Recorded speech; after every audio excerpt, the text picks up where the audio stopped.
देख रहे हैं सिटी इंडिया न्यूज चैनल, हक की आवाज। अस्सलामुअलैकुम, मैं हूं Sheikh Umar. City India News में आप तमाम का इस्तकबाल है। आइए देखते हैं स्पेशल रिपोर्ट। कर्नाटका में हुकूमत की धमकियां।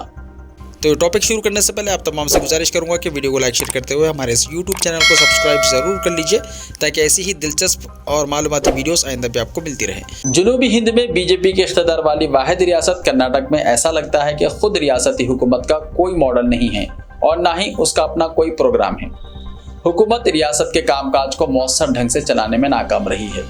खासतौर पर BS येदियुरप्पा की जानिब से सबकदोशी के बाद से बिस्वराज बब्बई की क़यादत में बीजेपी हुकूमत अवाम पर कोई खास असर छोड़ने में नाकाम रही।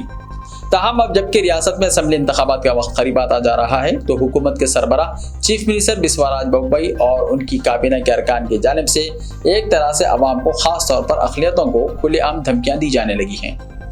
अक्सर ये देखा जाता रहा है कि गैर समाजी अनासिर की जानिब से और क़ानून की धज्जियाँ उड़ाने वालों की जानिब से अवाम को धमकियाँ दी जाती थी। ताहम कर्नाटका में तो खुद चीफ मिनिस्टर और उनके एक काबीनी वजीर भी रियासत के अवाम को धमकियाँ देने लगे हैं।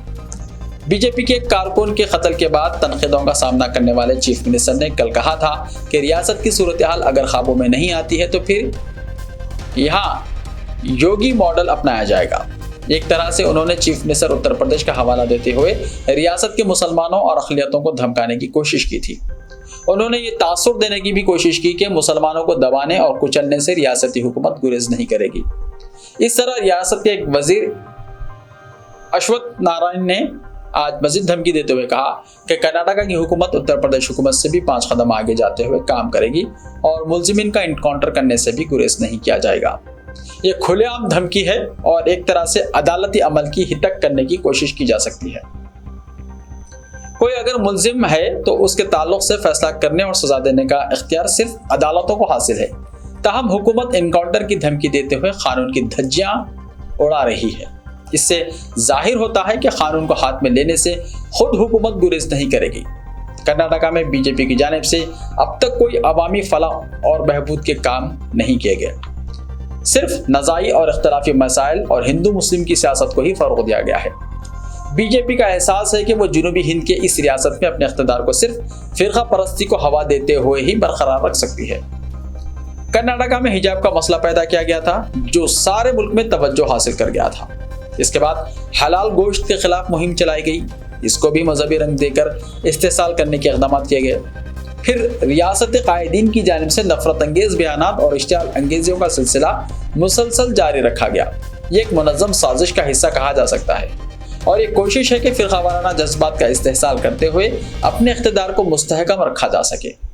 बीजेपी को ये अंदाज़ा है कि जनूबी हिंद में अगर कर्नाटका से भी इसका इख्तिदार ख़त्म हो गया तो दूसरी रियासतों में उसकी तोसी पसंदाना अज़ाइम पूरे नहीं होंगे।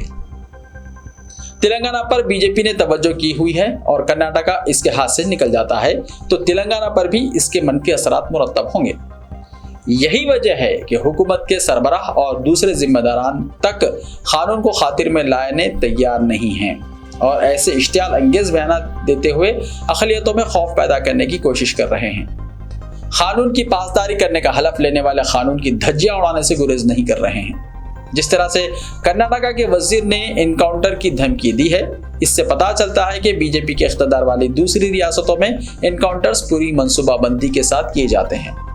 बीजेपी हुकूमतें इसका फैसला कर लेती हैं और उन्हें अदालतों पर कोई भरोसा नहीं होता। मुल्क में अदलिया मौजूद है और किसी भी मुलजिम को मुजरिम करार देने या सजा देने का फिर उसे बरी कर देने का इख्तियार सिर्फ अदलिया को हासिल है। हुकूमतें अपने तौर पर फैसले करते हुए अगर इनकाउंटर करती हैं तो ये एक तरह से कत्ल की धमकी है। इस मसले का मुल्क के अवाम और दूसरे जिम्मेदार गोशों को सख्त नोट लेते हुए हरकत में आना चाहिए। ऐसे ही ताज़ा तरीन खबरों के लिए देखते रहिए सिटी इंडिया टीवी। तो मिलते हैं कल, तब तक के लिए अपना ख्याल रखिए। अल्लाह हाफ़िज़।